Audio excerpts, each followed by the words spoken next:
Oh hey y'all, it's Chris with the Rockin Farm.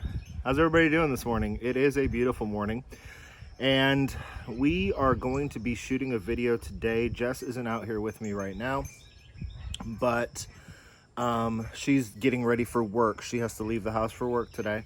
So I'm gonna shoot a little piece of this video this morning by myself, and then hopefully her and I are gonna shoot the rest of it together this afternoon. So this is our end of June garden video. We're gonna do another full garden tour. It's gonna be a long video, but it's really kind of cool to go back and compare the videos from end of May to end of June, and then we'll do one at the end of July when the garden really starts to look like heck. But right now the garden is beautiful. It's producing a lot. We're harvesting twice a day. So that's what I'm doing this morning, is I'm coming out for my morning harvest. So y'all will get to see some of the plants that I'm gonna harvest early this morning, and then you'll get to see the rest of them when we harvest again this evening. And so the first half of this video is gonna be filled with ugliness because it's just me. Second half of the video, you get to see my gorgeous wife. So I guess let's go ahead and hit it. Let's get out in the garden. But in case y'all were wondering, we've had this available for quite some time on our Teespring store. So if you want to get your hands on a Rockin Farm mug, we've got 2 or 3 different varieties, and then they're available in a multitude of colors. So that, again, that's at the Teespring store, teespring.com. The link for that is down in the description. And let's go ahead and just get this little garden tour started. So I got to apologize for the wind. Typically in the mornings here in Central Texas, it's not windy, but it's windy this morning. So you might get a little bit of wind noise. I've got the dead cat on the microphone, but we'll just have to see what happens. So one of the things that I make sure I harvest every morning is okra. Okra is one of those plants. It's getting hot here in Central Texas, and okra loves that heat. So if you don't harvest okra twice a day, you end up with big, bitter, woody pods, because I can come out here in the evening, harvest my okra, and get everything that's big enough. And then if I wait until the next evening, I'll have some pods that were just teeny tiny the day before that are now too big. It literally grows that fast. So we harvest okra every morning and every evening. And we've got the different varieties here. Now, I told you we learned a lot in our garden this year. This is only the second year we've been gardening at this house. So solar aspects and all that kind of stuff, it changes all the, from one house to another. So, and we've also never grown okra before, believe it or not. So where we chose to put the okra, not the best place, but it's still producing really well. And we learned what we're gonna do for next year's garden. There's a lot of lessons that we've learned in the garden this year, but none of them, I don't have any regrets. I'm not upset that I did anything. It's just that now I know stuff I'm gonna do different next year. So we've got some of our big fat okra pods that need to come off of here, and I'm gonna grab those in just a second. And let me see if we've got any Clemson. Yep, we got some little Clemsons in there. About 2 to 3 inches is when you want to harvest your okra, just in case some of you didn't know. If it gets any bigger than that, it starts to get very woody. Like you cut it with a knife and it sounds like you're crunching through a carrot instead of slicing through a cucumber. I was in here doing a little pruning on these cucumbers, but I think I'm going to hold off a little bit because my little friends are in here doing their job right now, and I don't want to run all them off. All right, y'all, so this is my little PSA message where I sit here and tell you, just get started. So if homesteading or growing a garden is something you've ever wanted to do, but you've got all the excuses about why you can't do it, this right here will tell you that you're full of it, because anyone who says that you cannot grow vegetables in a container garden, well, here's the proof that they're wrong. These are my cherry tomatoes. Those are 4-gallon lard buckets. So, a 5-gallon Home Depot bucket, few holes drilled in the bottom, good potting soil inside, some wood chips to help with moisture and keep it watered. And this is what you get in your cherry tomatoes. So what I'm going to try and do right now is show you one plant worth of cherry tomatoes.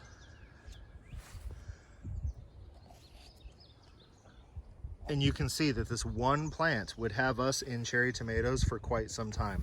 Not only is Colt eating as many cherry tomatoes as he can, so are we, and we're canning a bunch of our cherry tomatoes. I mean, here's plant number 2. Just look covered in cherry tomatoes. So if you live in an apartment, there's absolutely no reason why you could not have one 5-gallon bucket out on your porch and put one cherry tomato in that 5-gallon bucket and be able to start harvesting your own fruit and learning how to care for tomatoes. So we have a nice big raised bed garden, but I still really like to use buckets for things like cherry tomatoes. These are our atomic grape tomatoes. They are absolutely beautiful. They're a lot bigger than I expected them to be, but they are super cool tomatoes. When we come down a little bit further here, again, if you don't like cherry tomatoes, these yellow pear tomatoes have a very sweet flavor, and they're not quite as, the moisture level, the water level in these is a little bit lower. They don't kind of pop in your mouth quite as much. So these are yellow pear tomatoes, and again, you know, one plant of yellow pear tomatoes is going to grow more yellow pear tomatoes than most single individuals could eat. So if you've got 2 or 3 people in your family, then you just grow a couple of plants. But yeah, this is our bucket line here, all the way down. Got about 20 or so plants of various types of cherry and grape tomatoes. And they're still doing really, really well, but I attribute a lot of it to the drip irrigation system that we put in. You know, we come out here once every other day, turn it on for 1 hour. The plants get 1 gallon of water every other day, but because it's dripping in slowly and saturating the soil well, we have plants that are not distressed despite the fact that we've been in high 90s for weeks now.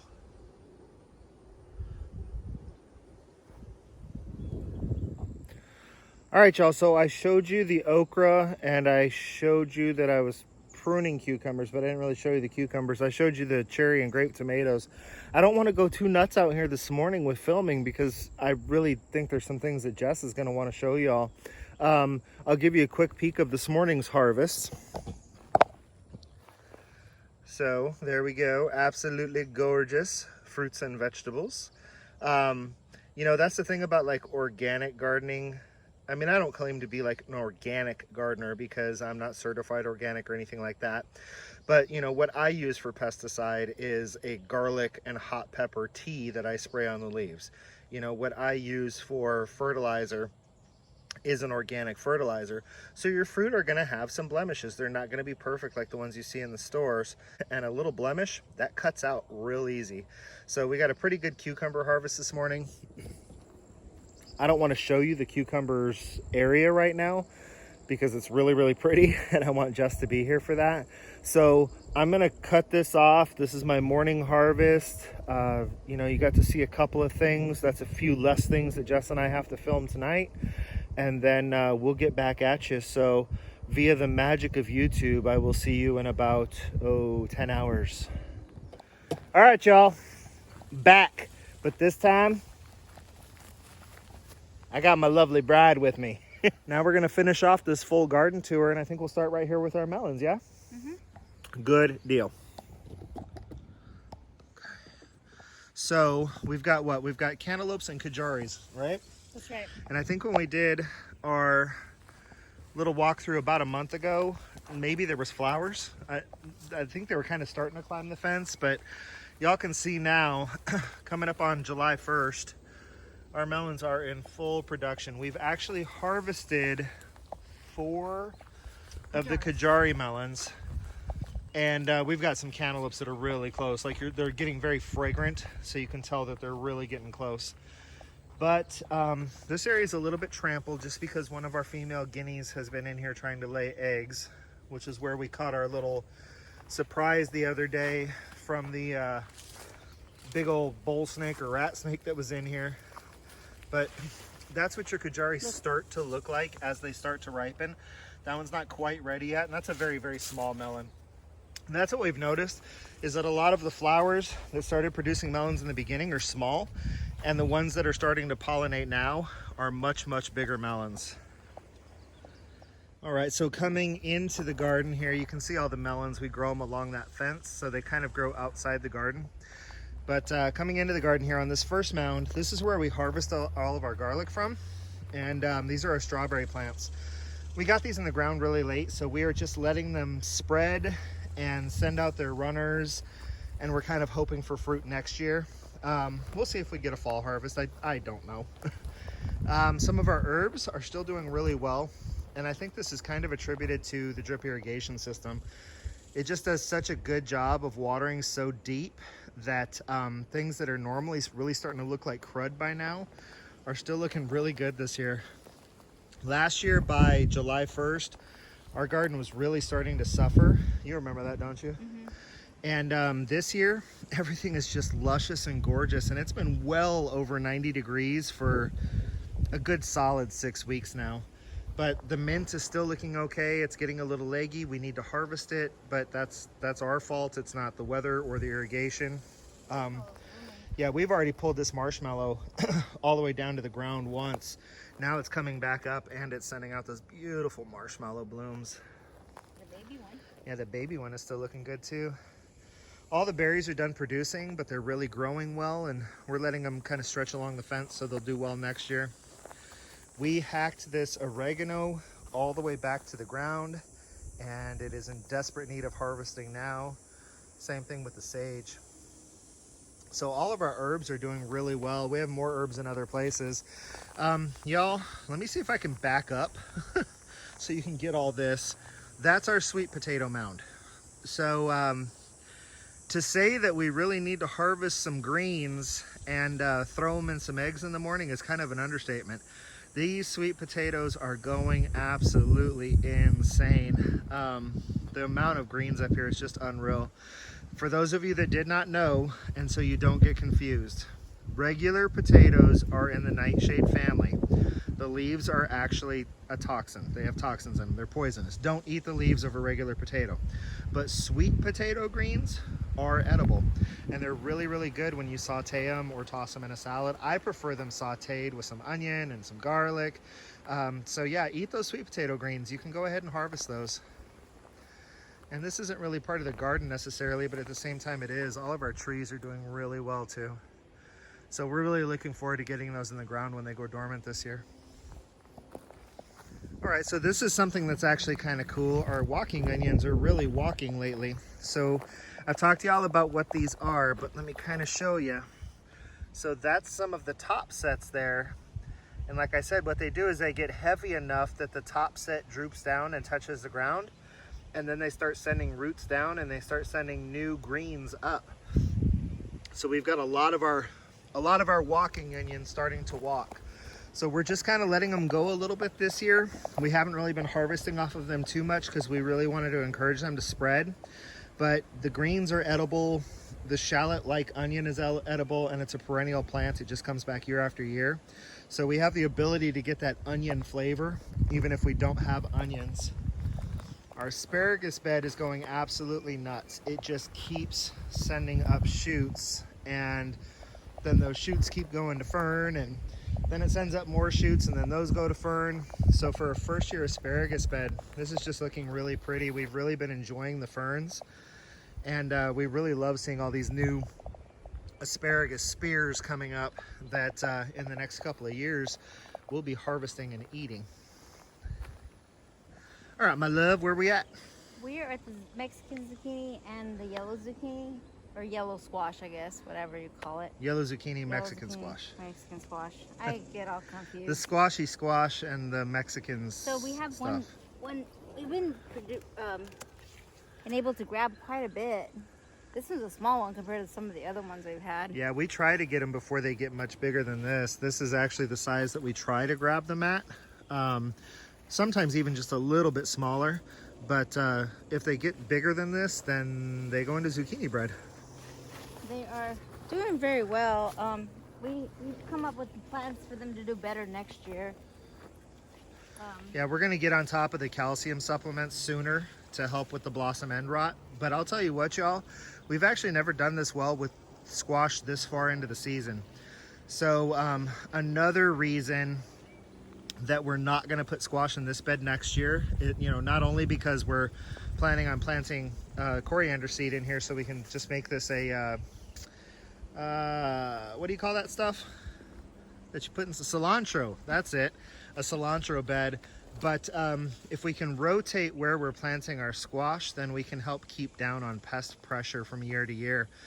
Because we have tried, at the house we lived in that was about 70 miles from here, we could not grow any kind of zucchini to save our lives.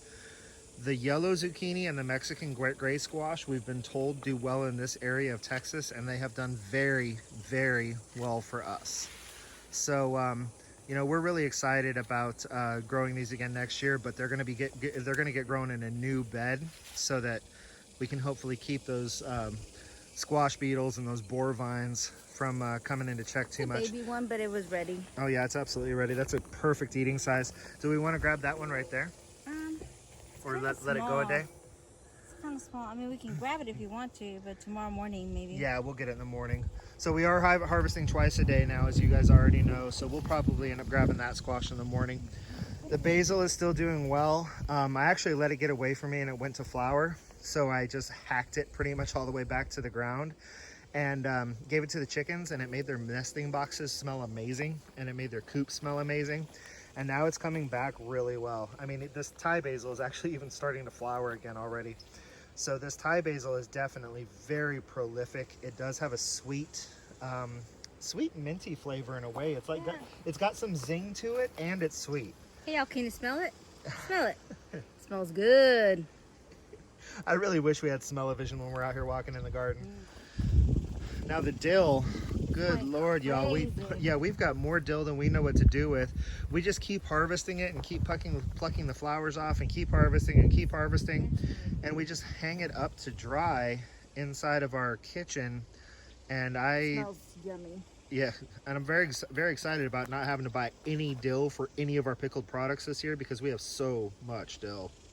I keep taking the flowers off because I saw a video. I don't know how true it is, but you know, video. That if you keep the flowers, then you keep it going. I'm sure it's true because Google always tells the truth. Yes, YouTube and Google never lie. So this is a chamomile. Y'all can see that it's still coming in really nice. We missed our window and got it in the ground too late. But like I said, this is really kind of a hats off to the irrigation system because it's still doing, it's very green, it's doing very well. And we're hoping that come fall time, maybe it'll bloom and go to seed. All right, what do we got over here? These are our solar flare, and they become your pride and joy. But I think they're just so gorgeous. This is another one over there that's really red and ready. Yeah, these are those solar flare tomatoes. And I'll tell you what, y'all, next year, I'm gonna plant a lot less of something else and a lot more of these. We've been super happy with them. They've got a very thick wall and very little seeds. And they're kind of low in moisture, and they're super, super tasty. So we're thinking we're gonna plant a whole bunch of these and maybe plant less or no paste tomatoes so that we can use these for eating and for canning. We've been really happy with them and we like them so much. Did you get a few? Beautiful specimen. Isn't that gorgeous? That is a really pretty tomato. So, you know, and that's the thing about these, y'all. These are heirloom tomatoes. So they grow funky and they get little scars and blemishes on them, and people wouldn't want them in the grocery store because they're not beautiful. But this is an absolutely delicious tomato. And if any of y'all have the chance to grow these solar flares, I really recommend that you give them a try. I mean, I'm a big guy. I'm 6 feet tall. So I've got decent sized hands. And, you know, I mean, that tomato is filling my hand. It's bigger than baseball size. These will be ready tomorrow. What do we got down here? Those, we thought they were our dead Carolina Reapers, but they came to life. They're Reapers, right? So we have a bunch of little baby ones. See, these are gonna be awesome for those who like really hot stuff. Not me, but I will sure make the salsa for those people. So yeah, Carolina Reapers, y'all, way up there on the Scoville unit. So We're not gonna know what to do with so many of them. yeah, we're gonna have a ton of Reapers. We may or may not grow them again next year. That's kind of the beauty of the garden, is that if you end up with a huge harvest and you've got more than you know what to do with, peppers especially, freeze them and save them for when you need them, and then maybe you don't have to plant the plants next year. I showed y'all the okra this morning. So I don't really need to show you all that again, but we got to get in here and harvest it real quick. So we'll be back in a second. Almost walked past our new babies here. So this was our onion bed, and we pulled out a really nice harvest of onions. Now the harvest of onions that we pulled out of here was like probably a tenth of what we go through in a year, but it was our... Oh, so if we had 10 times the amount of onions we have, it still wouldn't be enough? No? All right, so we need a lot more onions, but unfortunately that also means we need a lot more onion beds. So we're gonna look into some options to continue expanding onions year after year and see if we can get ourselves to a place where we can really grow enough onions that we don't have to buy onions anymore. Because I'll tell you what, y'all, something else about those onions is they taste so much better than what's in the store. But succession planting, the onions came out, so we had to put something in. I didn't want to leave just bare soil here. We want to keep working the soil and keep adding amendments to it and keep you know, letting the root mass break up the soil. So one of the things that can do really well here in mid-June or early June, according to our extension office, is sweet corn. So we said, what the heck? And we threw in 2 rows of sweet corn. We know we're not going to get a lot of sweet corn off of 2 rows, but we figured it would be a fun little, you know, end of summer, early fall treat. We all love sweet corn, so we just decided let's go ahead and throw some plants in here, let them grow. This is an area of the garden that doesn't really have a whole lot of windbreak, so it should be able to pollinate itself well, and we'll just see how we do. If nothing else, it's biomass, y'all. Like, even if this corn never comes to fruition, and I am a huge idiot for trying to grow corn in mid-June in Central Texas, I'm still growing biomass. Those roots are still breaking up those soil. Those roots are still attracting beneficial nematodes. Those roots are still attracting earthworms, and they're still allowing the water to permeate down into the soil and make this soil nice and rich for next year's planting. So that's one of the things y'all got to keep in mind. I mean, I know corn isn't really a cover crop, but even if we don't get corn from this, a packet of seed is full of corn kernels, and it doesn't cost hardly anything. And I've got biomass growing in here that even if it doesn't grow me any corn, I'll hack it off, drop it on the ground, throw some compost and mulch over it, and let it break down for the earthworms for next year. So it's kind of a win-win no matter what. We either get corn or we get soil fertility. And that's one of the things that we really try and do in our garden. What you picking grass out of there, babe? Oh, I can't think of the English word. Aloe vera? Aloe vera. I was thinking savila. Oh, these little freaking crickets. Where Yeah, are we they? still have some pest pressure, although we did use a garlic lemon or that garlic pepper spray. And it did do a good job of running them off, but then we got some rain and I need to reapply. So, but yeah, they're doing so much better. Oh, they're doing really good now. By something, and they were getting eaten by something, and they didn't like the winter a whole lot, and the dog was laying on top of them. Like, I can't believe we still have these, to be honest with you. But the aloe's doing good. Our Cubanelle peppers are really coming on here. Great. And I mean, we have one right here that's almost ready to pick. Yep, and on the next plant over, look at the next plant over. The next one Yeah, there's some that are really red over there, so might even be a couple. Nah, they're still a little yellowy green. So I like them. I like to let them go all the way to red. Really good pepper. We had it in our potatoes this morning. We did some southern fried potatoes with onions from our garden, garlic from our garden. I'm sad that I missed it. Yeah, you did miss it. You were already off at work, Miss Overachiever. So yeah, and we also, I threw some of these cubanelles and jalapenos from our garden in it as well. So the only thing that wasn't from our garden was the russet potatoes. My cactus are doing good. Cactus are all doing really good. We're gonna get these in the ground soon. These pads are edible, so they're nice. They're a spineless version of what we call nopales, which is a prickly pear cactus. So we've actually never tasted these before. The ones that we've always tasted, you have to darn near kill yourself to get all the spines out of the pads. We're looking forward to giving these a try. Mexican. These are our Roma tomatoes. What do you think, y'all? I mean, do we have a little bit of a harvest of Roma tomatoes going on here? They just fall off. They just fall off. So yeah, we've got more Roma tomatoes than we know what to do with. We're freezing a lot of them so that we can make salsa when we have more time. because with it being my busy season at work, and Jessica's been really busy at her off-farm job lately as well. So we've been doing a lot of pickling, but the salsa making and the tomato canning, we're gonna save for fall and winter.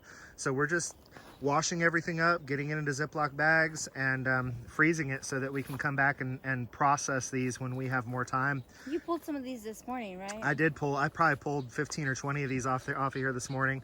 So y'all, we talked about this in our last video. I'll talk about it now. We are not perfect gardeners. We make mistakes. We planted our plants way too close together.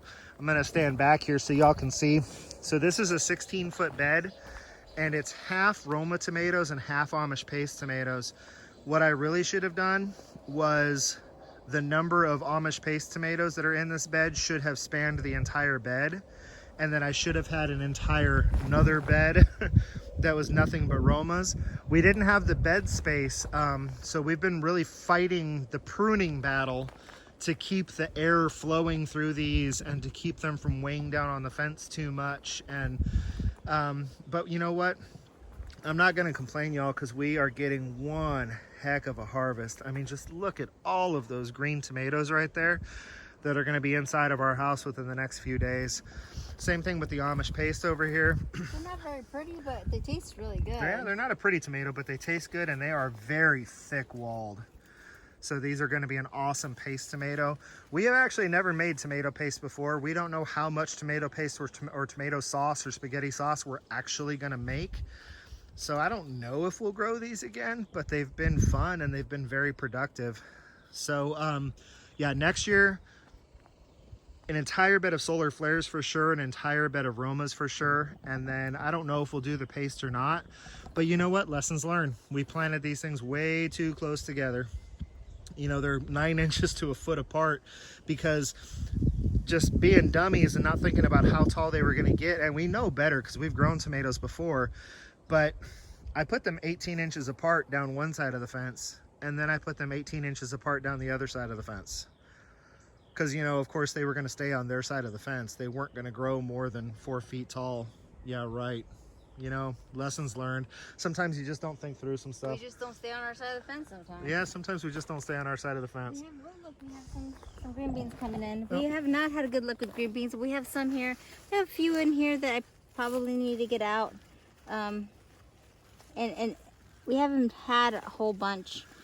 Yeah, we told you we had a really crappy time even getting these things to grow. So just the few beans that we're harvesting, there's one right there. Yeah, the few beans that we're harvesting, we're just throwing them in stir fries or whatever we're cooking. Yeah, giving them a nibble because we're definitely not getting enough to can. And you know what though? That's okay, because I'll tell you what, y'all. Green beans are supposed to be one of the easiest things on the planet to grow. Yeah, we can't grow green beans to save our lives. And I don't know what it is. I don't know why it is, but we just have a really tough time with green beans. So you know what? If green beans are something that we buy from somebody else at a farmer's market, and maybe they buy our tomatoes, then I'll just have to live with that. I'm okay with not being able to grow green beans. Got a few more plants over here. I'll take a look at some of these over here, love, while you look at those ones on that side. Be back in a sec. So I'm trying kind of not to ruin some surprises here because we're coming up in the arched trellises here in just a little bit, but these are our patty pan squash. And they are doing great. They're doing really good. We hacked them way back because what a lot of people don't realize about your zucchini and your squash, and you know, these plants are actually getting full again. They're kind of ready for another good haircut. What we'll do is we'll come through and all these leaves that are looking ugly and yucky, we'll go ahead and cut all them out of there, because what happens is you get flowers down here in the plant and the bees can't find them. They don't see them sitting there. They can't find them. So if those flowers don't get pollinated, then you're not going to have squash. So you have to come through here. Let me step over here, love. You have to come through here and hack back all this dead stuff and this cross-grown stuff so that the new growth can kind of continue to drape and continue to spread and continue to flower, and the bees can find their way in there. They're not really big right now. And they're not big, but they're really tasty when they're this small. Yeah. These little 2 to 3 inch fruit are so good. So we've really been enjoying a lot of these patty pan squash. There's another one in there. You got it? Mm-hmm. Back in there. awesome. They're supposed to be bigger than this, but we kind of let them go too far. So. Well, anywhere from 2 to 4 inches is optimal. So some of those big ones that we were getting earlier were actually kind of a little too big, but they were still really good and really tender. Oh, we have a big one right here, Houston. You got a big one in there? To show them. Yep, that's a pretty decent sized one. Hey, Not as big as we've seen in the past. yeah, that's not nearly as big. So imagine that big around, but like 3 times taller is some of the patty pans we were getting off of here. And like I said, they were still really tender and they still tasted really good. So I'm not complaining that we let them get quote unquote too big. Growing along the fence here, we've got tomatillos. The tomatillos are going gangbusters. You can see all these really pretty little lanterns in here. And we're just waiting for the day that those lanterns start to split open on the bottom, because that means that that lantern is full of tomatillo and it's ready for harvest. But tons of flowers, tons. That's the thing that cracks me up, is that, you know, we're covered in these lanterns, and then we're covered in the baby version of these lanterns, and then we're covered in flowers. So if these tomatillos really start doing their thing, we're gonna have more tomatillos than we know what to do with. I mean, look at that right there. All those blooms and potential tomatillos. All right, y'all, so now we're coming down the other side of our arched hoop trellis. This is doing okay. Yeah, no, it's doing really good. So if that seeds and goes to flower, or flowers and goes to seed, we will just make sure we spread the heck out of those seeds over in the other bed. So here's all the peppers, and a few. Yeah, so lessons learned. When you're planting multiple kinds of peppers, put some sort of a marker in that lets you know which pepper is which. Because, like, obviously we know this is a jalapeno. This right here is a jalapeno, but we planted 3 different varieties of jalapenos. So, yeah, which one is which? Your guess is as good as mine. But all of the plants are doing really well. They're producing really well. We'll probably come out here and harvest pretty heavy this weekend to encourage more flowers. But we've got 3 different varieties of jalapenos and our poblanos over here. And the poblanos aren't doing as well because they're just well, not hot enough. yeah, poblanos have always been a late pepper for us. They want it to get scorching hot and just ridiculously dry, and then they go nuts. So the poblanos are down here. We're starting to get some in. Yeah, we're starting to get some flowers, and we're starting to get a few like little buds of peppers. But the jalapenos are definitely really coming on, and the hotter it gets and the drier it gets, the more they'll produce. And I already showed them the tomatoes over here. This is our extremely dead cilantro, but the beauty of extremely dead cilantro is these little coriander seeds.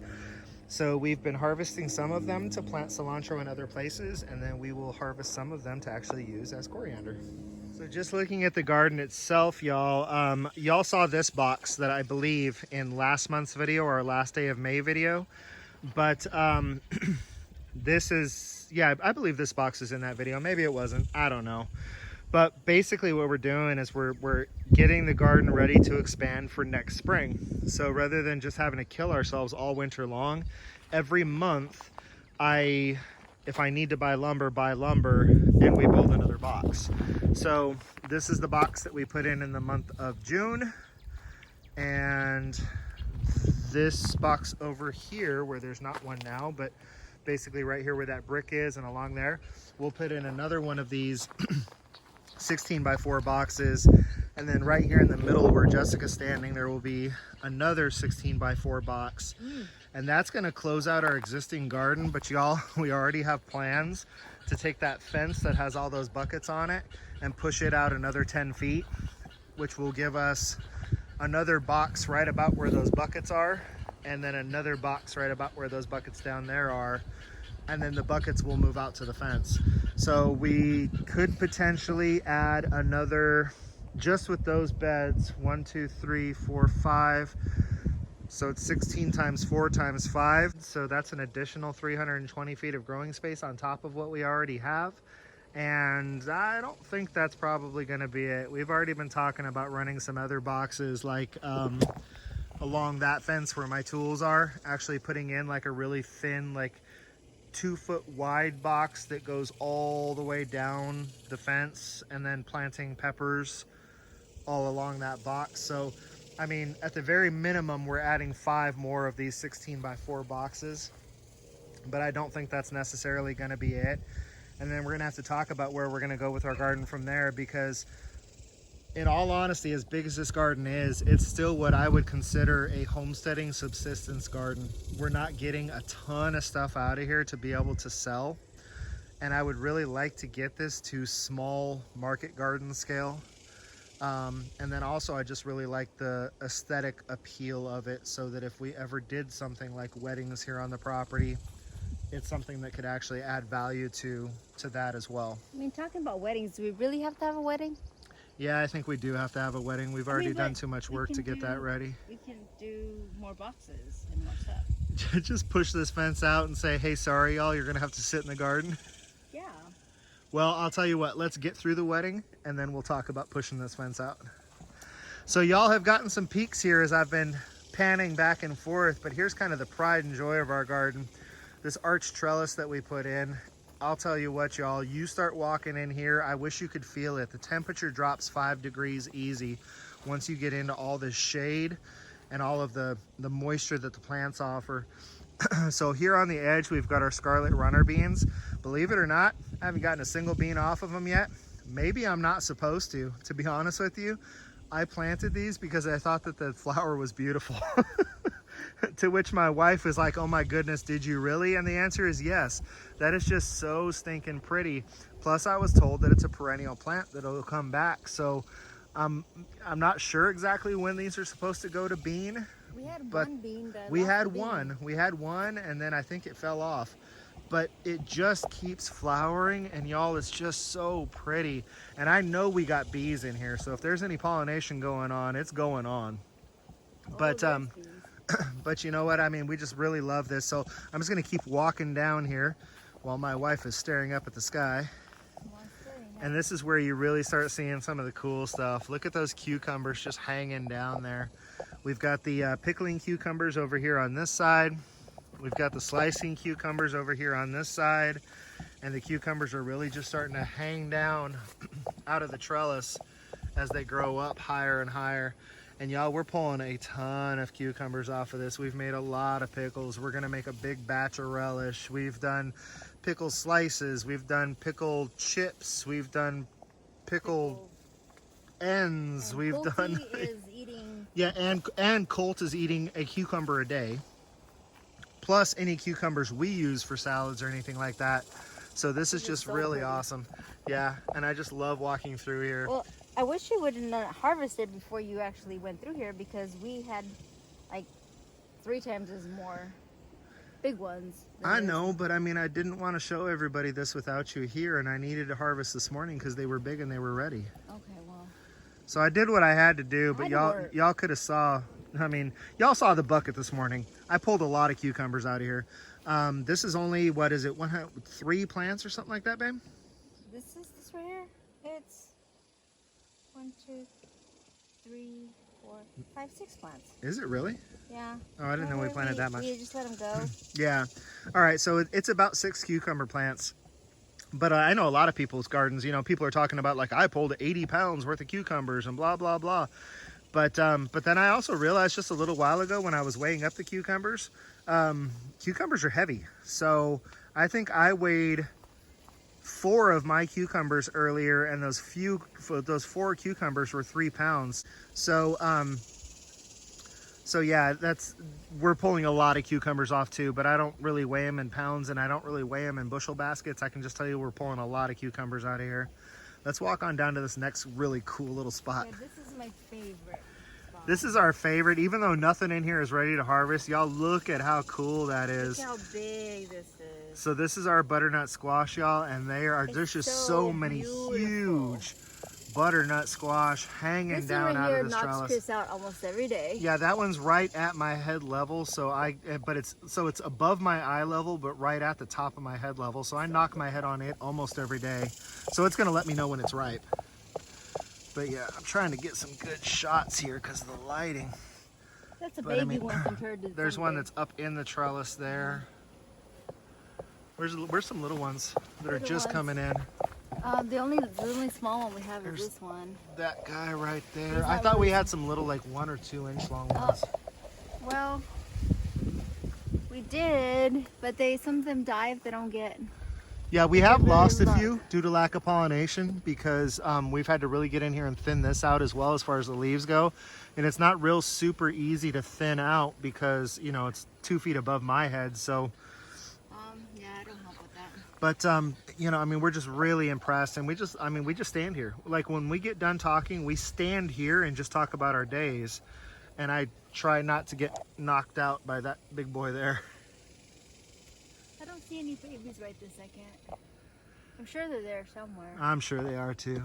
But that is the butternut squash, and I'll come around this other side here and I'll give y'all a view of the tunnel looking back the other way. Tunnel of goodness. The tunnel of goodness. And this is a really pretty shot of it too, because on one side you've got all those beautiful scarlet flowers, and on this side over here you've got all of this amazing foliage. I really love the variegated leaf that's on these butternut squash.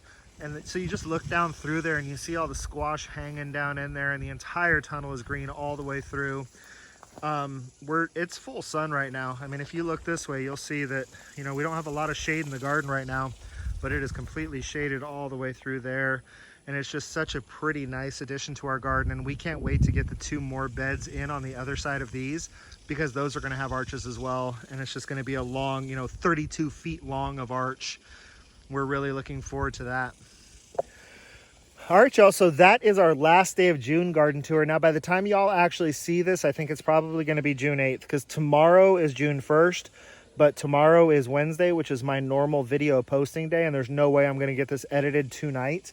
So tomorrow you're going to see a video of my daughter and I, and then next Wednesday you're going to see this end of June garden video. We plan on doing an end of July garden video, for better or for worse. You know, as it gets hotter and as things really start to look like crud, we really want to walk everybody through a month to month of the garden. Y'all should feel this is cool. Yeah, there's a breeze blowing through this tunnel, and I'm telling you what, I mean, it's hot and it's sunny out, but the breeze blowing through this tunnel and us standing in the shade, it's so amazing in here. Like I was saying though, for better or for worse, we want to show you our garden month to month as we succession plant new things in and rip stuff out, and you know, some of the techniques that we'll use as we pull plants out of the ground and things of that nature. So we'll keep these end of the month garden videos going, these full garden tours. You'll see little videos here and there in the garden anyhow, but we'll keep these end of the month garden videos going. And I know last time we promised y'all a tour of the vineyard, and we just never got there. So we're definitely going to try and get the vineyard and the fruit orchard and the fig orchard and all that good stuff into a video here soon. Do a little tour of the rest of our property, and we'll get that out to y'all. But for now, I think we'll call that a close to this video. You got anything to say to everybody? Live happy, be healthy. Close. All right, y'all. She doesn't watch my channel. No. So I guess that is it, y'all. So you know, until we see y'all again, this has been Chris and Jess with Rockin' Farm, and we just want you all to be happy and live healthy.